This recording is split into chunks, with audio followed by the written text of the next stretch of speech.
Surrender ka kang Lord. Lord, surrender na ako akong heart. Pero Lord, kanya akong bisyo, ayaw sa. May kaya, Lord.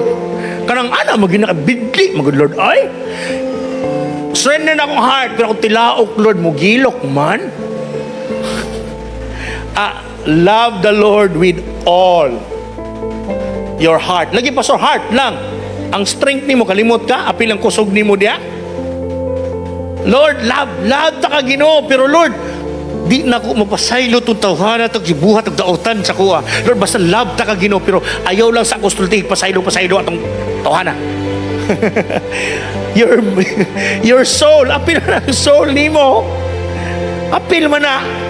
Hindi mo katapat, apil di ay. All man, all in good. So kung sino ka man ngayong umagang ito, napapaligiran ka na ng pagmamahal ni Kristo. Sumuko ka na! Huwag ka nang manglaban. Di man good back. Ay, nalagig sukol. Sumuko ka na, huwag ka nang sumukol. Manang madugay ang pag-process ni Lord ba? Kasi sumusukol ka kasi. Dapat sumusuko ka.